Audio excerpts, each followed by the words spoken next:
Respected members of Alpha Universal Researchers Academy, particularly Dr. Vijay Kumar, respected Principal and Head of the Department of English, Vice Principal, professors from NAAC College who are organizing this week-long FDP on a very important relevant theme called Applying Theories in Research in collaboration with Alpha Universal Researchers Academy. Other associate partners, fellow research persons, fellow teachers, participants, scholars, and student friends, good evening to all of you. I know that I got only 15 minutes time because Vijay Kumar, or I think that Compere indicated that the first session will start at 7:15. So I'll try to present my views on this particular theme. My talk being a keynote address, I'm not supposed to indulge in the nitty-gritties of the theme, but I will touch upon the many aspects of the theme and the terrible word that is going around within the literary academy as literary theories. And we ourselves are confused about the very term, whether it should be used as in singular or plural, whether it is literary theories or a literary theory. So there comes the problem. Next problem is whether it is literary theory or critical theory. And yet another problem is whether it is theory or approach. So there are so many terms that are being used within the academia that cause a lot of confusion among young teachers who are trying to teach this course, and the scholars who are going to apply different theories, different shades of theories in their research. So good evening to all of you. I heartily congratulate first Dr. Vijay Kumar, who on behalf of Alpha Universal Researchers Academy has initiated and organizing this very important FDP, faculty development program. Usually faculty development program that was introduced decades ago by UGC resulted in family development program. But now, thanks to the pandemic, you have shorter duration FDP programs. And this program is on a theme which is highly relevant to the hundreds of researchers and teachers of literary theories. I do hope all participants will benefit this FDP immensely.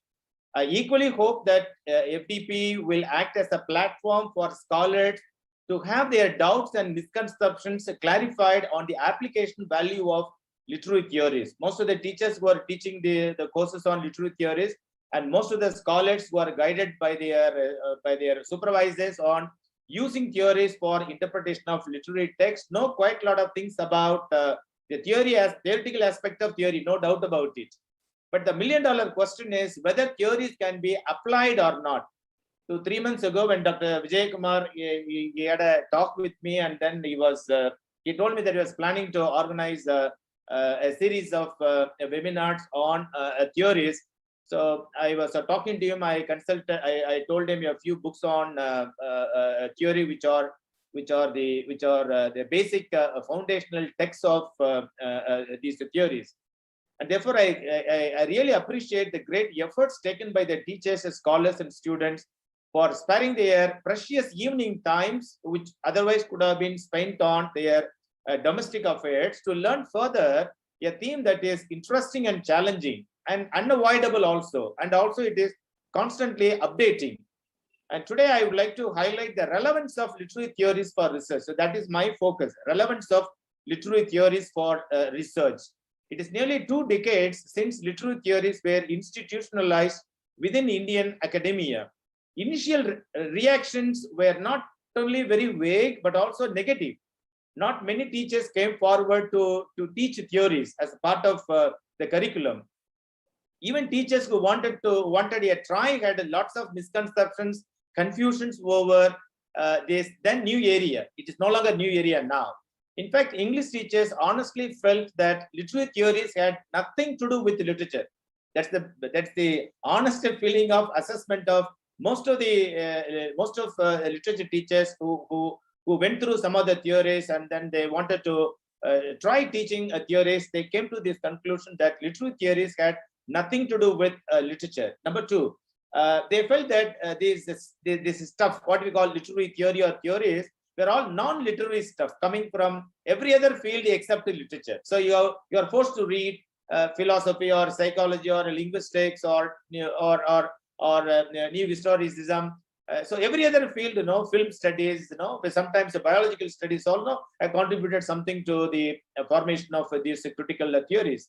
And number three, they honestly felt that the names themselves were unpronounceable, because most of the theories, they have come from European cultures with which we are not familiar. The concepts are very, very difficult to comprehend. Okay.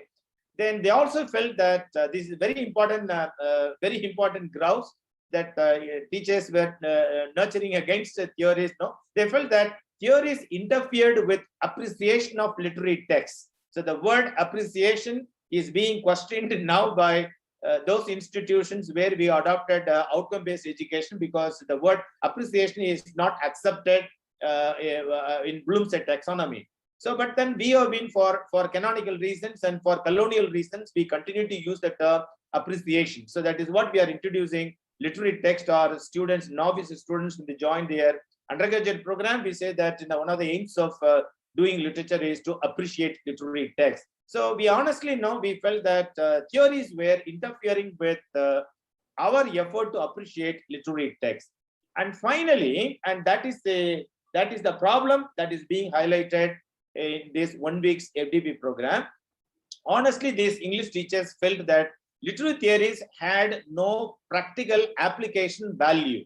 Whatever we learned in theory classes remained theoretical, and then we switch over to the very teacher who is teaching literary theories. When the teacher goes to a literature class, teacher himself, herself fails to apply the theories that they are teaching in theory classes in literature classes. So this was their doubt, whether theories for the sake of theories or theories had any practical application value.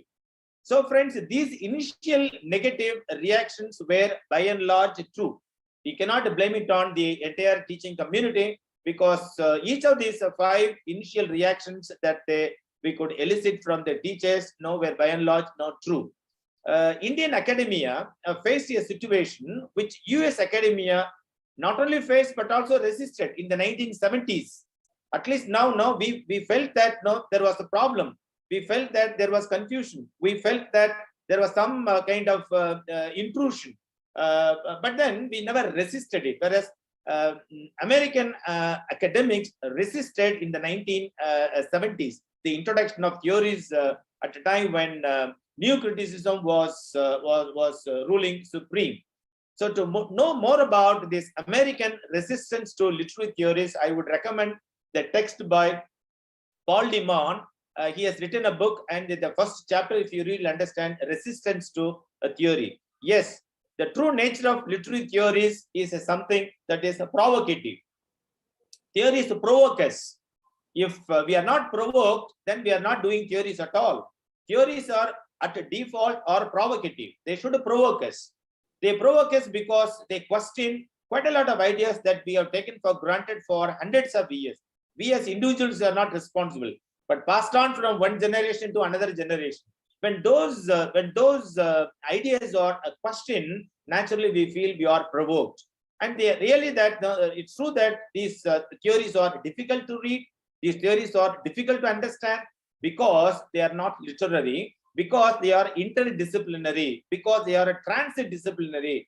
A teacher of literary theories, a scholar of literary theories, cannot afford to know only knowledge of literature, the literary text. If we want to have, if we want to understand literary theories, then we are expected to have some basics of philosophy, basics of psychology, basics of linguistics, basics of epistemology, the basics of different other fields, which are put together. Then we say that human sciences, to use Derrida's term. So the very nature of literary theories is interdisciplinary and transdisciplinary, and therefore it looks it is not a literary discourse. But at the same time, the knowledge has been contributed by the fields that are not basically literary. That is another source of problem why we tend to have negative attitude towards literary theories. But now much water has passed under the bridge. It is a settled fact that we cannot study literature without literary theories. From the participant list, I do understand that I see number of known professors and scholars. So deliberately, I am emphasizing this idea that we cannot study literature without literary theories. We are all influenced by these theories. It is immaterial whether we are reading literature or studying literature or teaching literature, that are doing research in literature. As human beings, not even educated human beings, even as human beings, we are all influenced by these theories, and therefore I would say that these literary theories are basically human theories, because these theories have something to do with human beings, and literature has everything to do with human beings. When you apply these theories to interpret literary texts, you call them as literary theories. When you do so in your research knowledge of production, you call them critical theories. The same theories are used in social sciences disciplines. They call them as social theories. So different nomenclatures are used, but the basics are the same. Our world outlook is conditioned by these theories.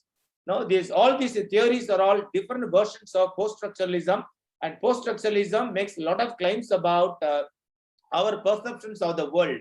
Okay, so literary writings in all languages are different now, because all writers' perceptions of the world in these cultures and languages are being influenced by these human theories or critical theories or literary theories. Number two, friends, literary theories are, if you want me to define literary theories are theories of reading, or we say they're all methodologies of reading, not methods of reading, methodologies of reading. So that is the point that I would like to emphasize today. You can take it as a takeaway from my keynote address. Research methods in literary research are supported by literary theories. Research methods are supported by literary theories. Research methods are not the same as literary theories. Our methods are supported, facilitated by literary theories. Research methods in literary research are individual. Research methods belong to individual researchers, whereas methodologies are common. In other words, method is different from methodology. While method is a step-by-step procedure of carrying out research, methodology is theoretical and methodology is ideological. Okay, method is by and large an individual accomplishment that may or may not be replicated by other researchers. For example, I tell you, how a scholar deconstructs a poem is a method. How I deconstruct a particular poem is called a method. So 10 scholars will be deconstructing the same poem in 10 different ways, because there are 10 different methods these scholars have evolved out of what we call deconstruction, which is called methodology. So how we deconstruct a poem is the method, and the deconstruction itself is methodology. In other words, methodologists, who are otherwise known as theorists, cannot prescribe methods for others to strictly adhere to. Methods require, therefore, ingenuity, inventiveness, creativity, originality of researchers. In literary research these days, what you are saying is not that important. Rather, how you arrive at the truth, that is important. Epistemology is more important than ontology. You cannot simply repeat what is said what is given in the text. Repetition is not the interpretation of a particular text. So methods are individual. They are not necessarily meant for replication. Of course, methods may be informative to other scholars when they are doing review of literature. Each scholar, therefore, invents a method using a particular methodology, which we call as literary theory or critical theory. However, new scholars may get an idea of how different methods are growing out of a particular methodology, what is called theory. And therefore, tools in literary research or approaches to literary research. Approaches are characterized by a set of theoretical assumptions. Approaches are, I say, they are all explained by a set of, or influenced by a set of theoretical assumptions drawn from the fields other than literature. These constitute what is academically known as literary theories or critical theories.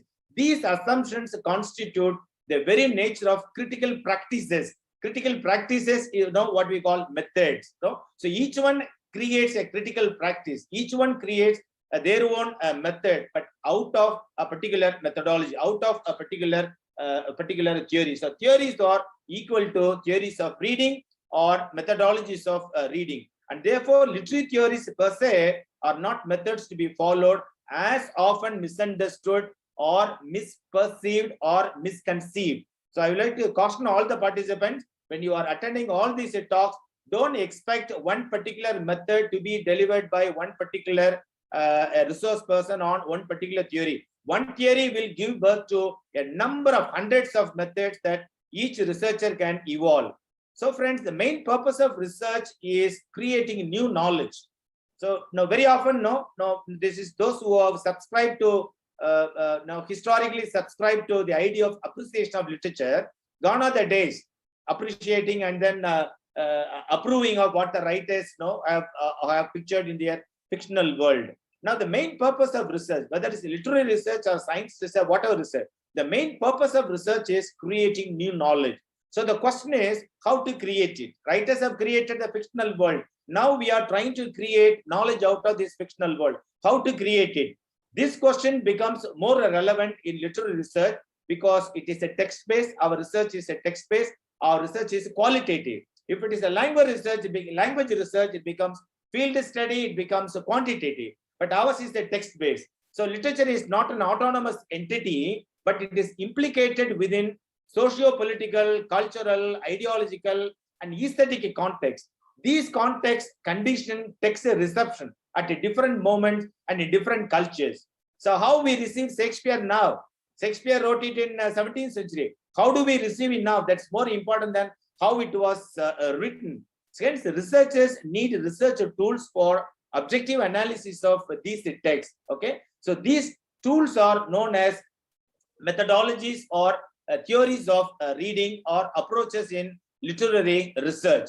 Scholars find literary theories or concepts or thoughts as a means to critique the fictional events as much as they respond to real life events and happenings. In fact, these theories enable a broad appreciation of literature. If we know more theories, we can have a better appreciation of literature. There is no interference of theories to the appreciation of literature at all, as some people thought initially. So these theories provide new perspectives when scholars read the text. They improve the quality of text for both authors and readers. All authors are influenced by these theories. No writer can be ignorant, afford to be ignorant of these theories.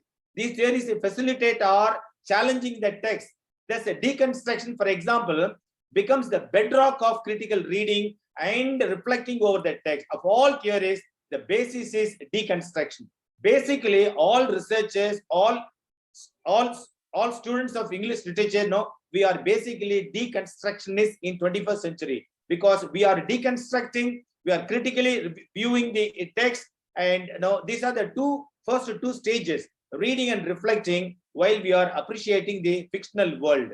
The difference between the current critical theories, which are sometimes called post-structuralist theories, and the earlier humanist and structuralist theories is this. The post-structuralist or literary or critical theories are basically, as I told you, provocative and self-reflexive. They challenge our traditional notions that we have taken for granted. Our roots in traditional epistemology, our traditional ontology are shaken. In real life, other people mark those people who think differently due to the influence of convincing, creative familiarity with critical or theoretical notions. Okay, for example, traditional formalism or practical criticism or new criticism emphasizes our reading of text in terms of either formal textual elements or textual theoretical or structural elements without the moral emotional elements respectively. Readers were not at all provoked, and there was no change happening in the personal life of readers when they were adopting either formalist or practical or new critical mode of interrogating the text. In fact, there was a huge gap between the fictional world and the real world, and readers were behaving differently in these two worlds. However, post-structuralist ideas provoke readers, bring about challenges in their metacognition first. For example, I gave you some example. psychoanalytic theories advocate a kind of a dream interpretation of the neuroses and the psychological states of characters in literature to know the text meaning. Similarly, Marxist theories influences to interpret text in terms of class relations and socialist ideals. And postmodernist theories simply reject modernist ideas of a unified narrative in order to showcase the fractured and dissonant experience of 20th century life. And post-structuralist theories, they are questioning all assumed so-called universal truths as reliant on social structures that influence these theories. And the deconstructionist theories teach us to locate within the text contradiction. There is no unity within the text, as new critical theories claimed. There are lots of gaps within the text. These gaps are unknowingly caused in the text, maybe due to the influence of the instability of the language. So these contradictions within the text render any singular reading of a text impossible. And post-colonial theories challenge the Eurocentric Western thought in literature about literature, examine the impacts of colonialism. Now coming to feminist theories, including their branches like lesbian theories, gay theories, queer theories, they all interrogate gender roles through the lenses of sexual orientation and gender identity. All these critical notions challenge our traditional knowledge, traditional epistemology, to the extent that we feel insecure and therefore we try to avoid or resist theories as interpretive tools in life first and literary text next. And therefore, we are all deconstructionists, we are all psychoanalysts, we are all feminists, we are all Marxists, we are all post-colonialists, we are all post-structuralists, we are all postmodernists, not only in the fictional world, but also in the real world. Thus, the humanist dichotomy is resolved. So friends, I'm not going to take much of your time. I come to the concluding part of my keynote address. I do hope that you all will be enlightened by the resource person who I believe will simplify the different critical notions so that you can evolve your own methods out of each methodology. Again, I remind you that method is yours, but methodology is everyone's. Every reader can evolve a method out of a methodology. You can evolve a method out of deconstruction, a method out of postmodernism, a method of postcolonialism, as much as other researchers will do. So a method need not be replicated. Thus, all methods are derivative of methodologies, and methodologies are designed by theorists. They are both theoretical and ideological. The question is whether you buy their theory, whether you believe in those ideologies. Thank you very much for listening to me, and I thank all the organizers, particularly Dr. Vijay Kumar, for inviting me to deliver this keynote address. I wish you all very fruitful scholarly evening engagements during this week. Bye for all of you.